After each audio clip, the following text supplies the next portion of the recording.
If you haven't seen the Audie Murphy movie version of this, I highly recommend it as well.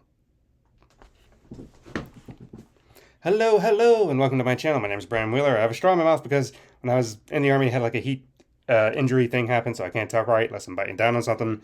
This is what it sounds like. Some reason biting down on something works. That's part of it. Why? Moving on. Okay, welcome to my channel. I'm an indie author. I have 3 books, more on the way, and everything like that. But also, I do videos and games of stuff. But also do book reviews in my quest in trying to improve myself as a writer and everything. And partially, this is for homework because I go to college currently right now, and I have a American Lit class. That's good, and I had to choose a different book to do like a 5 to 6 page paper on. But I also had a movie adaptation of it, to compare and contrast the book to the movie and everything. And I was like, okay, I kind of can choose something from this, so I chose The Red Badge of Courage by Stephen Crane. And I was accepted, so like, all right. So I read the book over the past couple months. The paper is due in a couple months as well. And I read this as a kid, but reading something as a kid versus reading it as an adult are 2 separate things. Because it's like, well, what do I remember of this and that? And plus, you don't know if it's made less as for kid books or anything like that. So, but either way, I remember reading it somewhere in the kid. I don't know, for school or just on my own thing. I don't really remember everything it was about. So I was like, I know of it. I do remember the Audie Murphy version of the movie, and I rewatched it. It's available on YouTube if you want to watch. It's only like 69 minutes, 70 minutes, which reading about it and everything's like, oh, that's a short movie. But when you read about what happened to that movie and everything, it's like, oh, dang. It was supposed to be like 2 hours long. And, well, it does actually deal with my book report and everything. But getting into the Red Badge of Courage, if you haven't read it, it is a story of a soldier in the Civil War, American Civil War, for anyone watching. Let me just read you the back. That's what I normally do. The Red Badge of Courage by Stephen Crane is a classic novel set during the American Civil War, following the journey of Henry Fleming, a young soldier eager for glory. When faced with the brutal reality of battle, Henry struggles with fear, shame, and courage, ultimately confronting his own notions of heroism. Through vivid, realistic depictions of war and deep psychological insight, Crane explores the complexities of bravery, the loss of innocence, and the human will to endure. That's what it says in the back. All right. So, now, seemingly, after researching this book and everything, seemingly some Civil War veterans thought he was a veteran himself. And no way that happened, because this was written like 20 years after the book. Like, when did he write? He wrote this in 1895. 1895, like 30 years after the Civil War was over. And veterans were like, this guy had to have been a veteran. Now it's a 28-year-old, or no, he was early 20s when he wrote this. That's how vivid, I guess he was capturing it and everything. I read online that people think, okay, he kind of based it maybe around the Maryland campaign or different stuff like that. And I'm like, I have to really brush up on my Civil War history stuff again to find all that out. But, so it's very well done. I'll get into the Audie Murphy movie after this because that's important. But yeah, he's listening to soldiers banter and everything like that. And then the soldier gets to go to battle, and they never get to go to battle. They just train, drill. Looks like they're going to go to battle. Nope. Stand around again.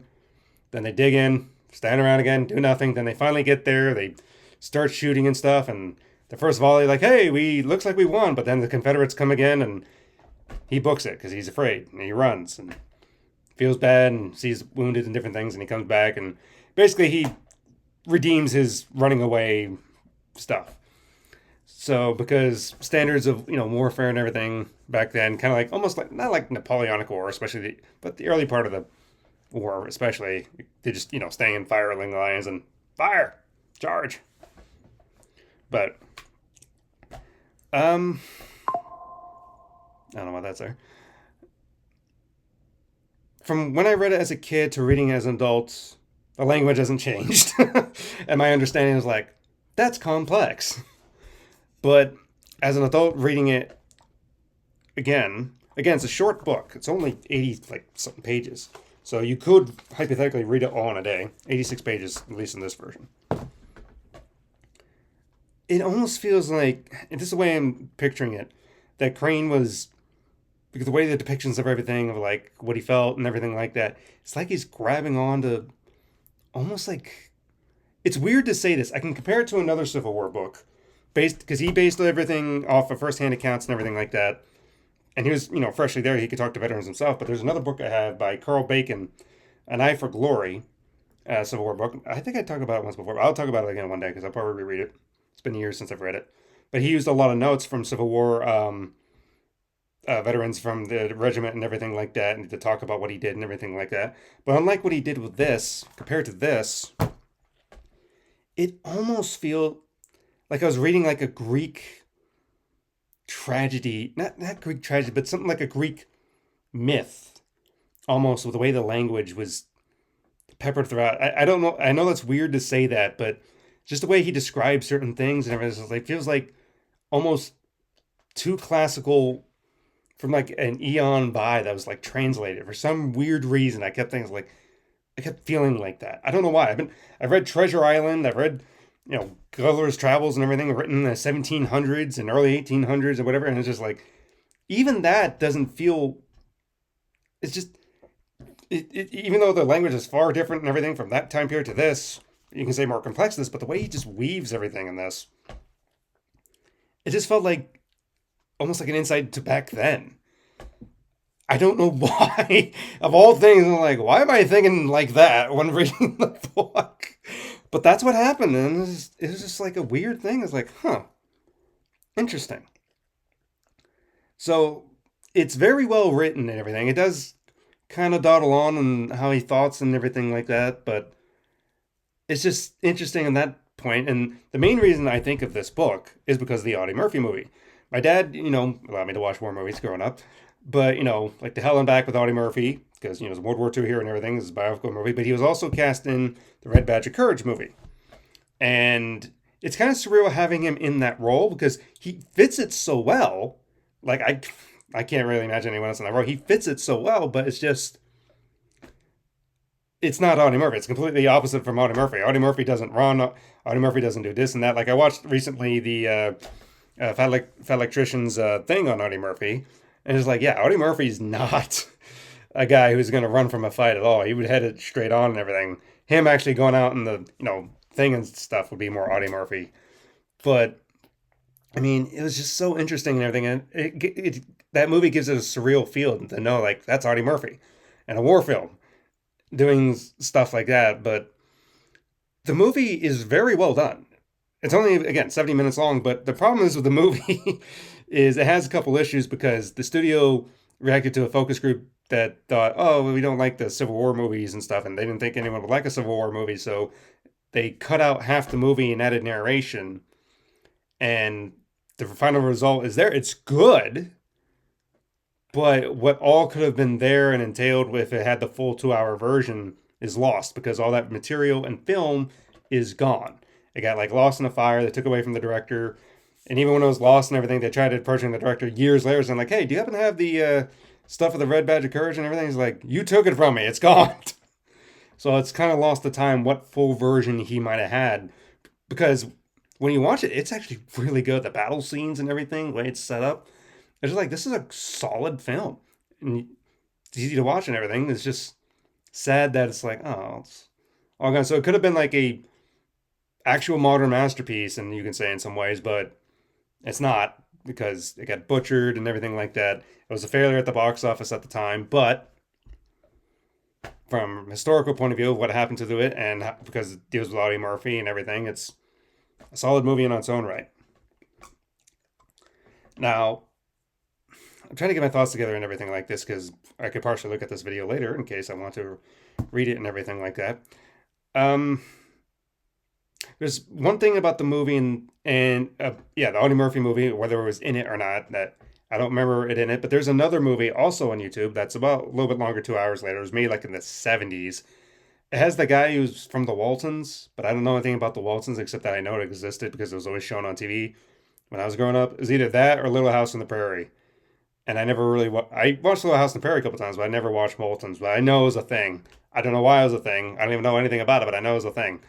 And I watched that version as a comparison to the Audie Murphy version and everything like that. And even though it has a couple things that are more accurate to it, but again, I don't know because the Audie Murphy version got screwed up. The Audie Murphy version is better. Just as a war film and everything, it's just better. Does the kid, do a maybe good job of that youthful thing? Sure, but it's just like, the Audie Murphy version is better. But as far as the two films and everything like that. But one thing that's not in either of them that I remember is the scene where he finds a corpse in the woods and it's just kind of like just a dead guy and there's like ants crawling around and everything like that. That's a portion of the book. Very sad and everything. Or creepy, really. Creepy is the word I'm thinking of. So it's just, I don't know. It's weird to describe this book because it's not just like I'm struggling with words and stuff today. I'm sorry. This is my second time trying to film the video because I was just like lost. It's not like the Eye of Courage where he's kind of telling about the information from a historical point of view because he's just kind of put a character in the actual historical things and speaking everything that's going on.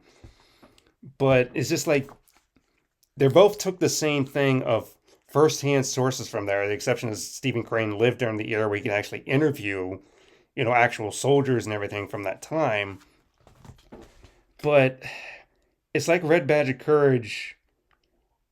And it might be because he's back then, but the way he weaves everything, it's like it makes it feel like it's from a different time than what the Red Badge of Courage is. It's just, that's the way I would put it. Again, I was thinking like the Greek Odyssey, Iliad, and stuff, something other than that. I don't know why. That is like, this feels like it's written from a different age. I don't know if that's just because of the way Stephen Crane did things, or it's just, I don't know. And I don't know how to describe it other than that. It's just interesting in that way when I compare the two books. It's like, I feel like with Eye of Glory, he's just, I'm not saying it's bad, but I mean, it gets tedious when he's just, talking about information and how the battles go and everything. I was just like, okay, you're just reiterating how the battles go. I get it. Sometimes you have to do that. It gets that way. Whereas in this, because it doesn't give a vague actual thing of when the battle happens or anything, or what battles they're at, it gets, but it gets like just involved in what it is. And maybe that's why, because you don't know, it could be applied to any part of any soldier's life and everything like that. Because I understand it like, okay, we're going to drill, we're going to dig a hole. I need to get back to my military thing, but I'll give a preview of when I'm going to talk about the hammer. When I was in basic, they have three events, the hammer, anvil, stuff like that. Hammer, we spent all day digging a freaking fighting position hole. Literally, all day. We did hardly anything else except when one was digging a hole, the other one was like in their zone, like ready to shoot, just being, on the ready and stuff. And the other was digging their side of the hole, and like a little thing with our feet connected and stuff like that. We did that all day. Then early morning in the night, they said like, oh yeah, you got to put it all back. And it's like, what? It was like, yeah, you got to put it all back. I'm like, what? What do you mean? It has to be perfect the way it looked like, almost like before you got there. That way the park, people can say it's fine and everything. I'm like, so you mean we dug that deep for nothing? Like I remember the girls during the girl platoon when they were separated and everything, they dug holes that were deeper than how tall they could stand in. I saw when I passed by a couple of those points, and I'm just thinking, it's like, they had to put all that back. We didn't hardly get any sleep, and we were expected to put it. It's like, I get it from a military training point of view. I do. But it's just like, what? It's like the Battleground movie. The guy spends the all time digging the hole. It's like, all right, we're moving on. He's like, what? It was so bad. And I just like, from that point on, when we did the other couple events, none of us dug that deep ever again. None. So the tediousness of just like, we're just marching around and everyone's just talking like, what are we going to get to and everything. And like, yeah, I can understand that on a small level at the time I was in, but so, I don't know. That's funny. But back to the book.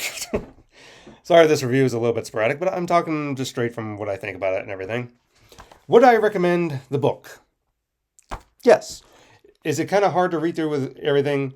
Yeah, it can be. It's a little daunting and everything, especially if you're not used to not old timey language. Again, it's not 1700s like Treasure Island or anything, but uh, late 1800s and stuff. But if you can get into weave in and everything like that, you'll find it very interesting. At least you can. Did it hold my attention all the time? No, because again, it's kind of daunting and it's like this is tough to stay focused and everything. But when you do stay focused and you're trying to keep track of the themes and everything like that, you start getting more into it. Again, this is more of a book review, not necessarily analysis. So that's part of what my paper is going to have to be about. So that's what I have to do then. Alrighty, well, I will see you in the next one. Have you read The Red Badge of Courage? What do you think about The Red Badge of Courage? Have you read it? Have you not read it? Go read it. It cost me several dollars on Amazon or so to buy it. I'm finishing up another book soon. I look forward to that you can read it. And I'll see you in the next one. Goodbye.